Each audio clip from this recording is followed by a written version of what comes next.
Dijo entonces Jesús a los judíos que habían creído en él: Si vosotros permaneciereis en mi palabra, seréis verdaderamente mis discípulos. Jesús entonces envía un mensaje a aquellas personas que de alguna u otra manera están intentando creer en él, ¿no? En este tiempo tal vez no es fácil, ¿no? Hay que ser honestos. A veces necesitamos alguna prueba para saber si es que en realidad estamos andando en la fe o es un engaño, ¿verdad? Aquí Jesús nos ayuda. Dice: si vosotros permaneciereis en mi palabra, seréis verdaderamente mis discípulos. Permanecer en la palabra de Jesús no es otra cosa más que cumplir sus mandamientos y buscarlo a Él, buscar el conocimiento de Dios, ¿no? De Jesús. ¿Y cómo lo vamos a hacer? Pues simplemente leyendo la palabra de Dios. Allí, al leerla, me voy a dar cuenta si estoy permaneciendo bajo sus mandamientos, bajo su voluntad, o en realidad estoy haciendo lo que a mí se me pega la gana, ¿no? Entonces es importante leer la palabra de Dios, es importante. Es como un espejo, así que me va a reflejar y me va a mostrar en realidad cómo es que estoy andando. Si verdaderamente soy, como dice la palabra, un verdadero discípulo o un falso discípulo. Jesús dice verdadero discípulo porque también existen falsos, ¿no? El primer discípulo que se nos viene a la cabeza pues es indudablemente Judas Iscariote, ¿verdad? Era uno de los 12 apóstoles de Jesús, de sus escogidos, ¿no? Entre comillas.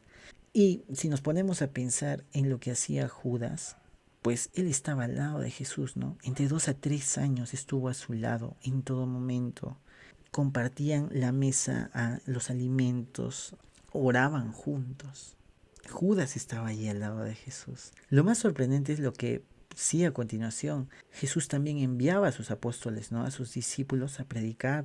Así que él también predicaba la palabra de Dios. Probablemente era un gran predicador también. Y lo peor de todo, cuando los apóstoles regresaron con Jesús, regresaron emocionados porque, aparte de predicar, también ellos habían obrado milagros. Así que es muy probable que Judas también haya hecho milagros, milagros. O sea que alguien que estaba mucho tiempo con Jesús, que oraba con Jesús, que comía con Jesús y dormía en la misma casa que Jesús, y aparte predicaba la palabra de Dios y hacía milagros, era un falso discípulo.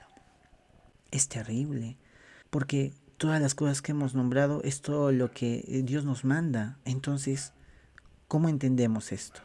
Pues hay que ver la profundidad, la razón y el corazón de Judas, ¿no? ¿Por qué es que hacía todo esto? Y en realidad él no era sincero, ¿no? Él lo hacía todo por conveniencia, por interés propio, ¿no?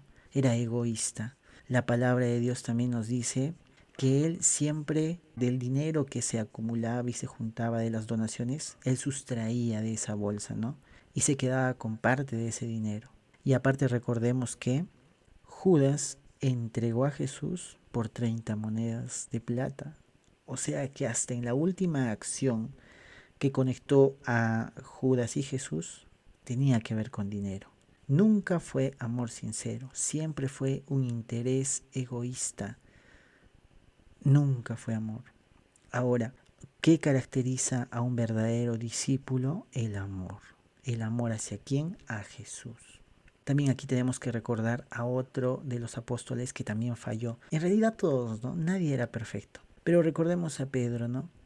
Pedro también falló, negó a Jesús, lo despreció. Pero ¿qué pasó en realidad con Pedro? Luego de hacer eso, la palabra de Dios nos dice que él lloró amargamente, ¿no? Lloró amargamente por haberle fallado a su Señor después de que Jesús murió, fue crucificado, fue sepultado y resucitó. Muchos días después, cuando están sentados comiendo pescado al atardecer, Jesús le pregunta, ¿no? Pedro, ¿me amas? Y Pedro le dice, sí, Señor, tú sabes que te amo. Continúa esta plática, ¿no? Entre Jesús y Pedro. Por una tercera vez, Jesús le vuelve a preguntar, ¿no? Si le ama. Y la frase de Pedro nos demuestra qué es lo que pensaba en realidad en el fondo Pedro, ¿no? Él le dice, Señor, tú lo sabes todo. Tú sabes que te amo.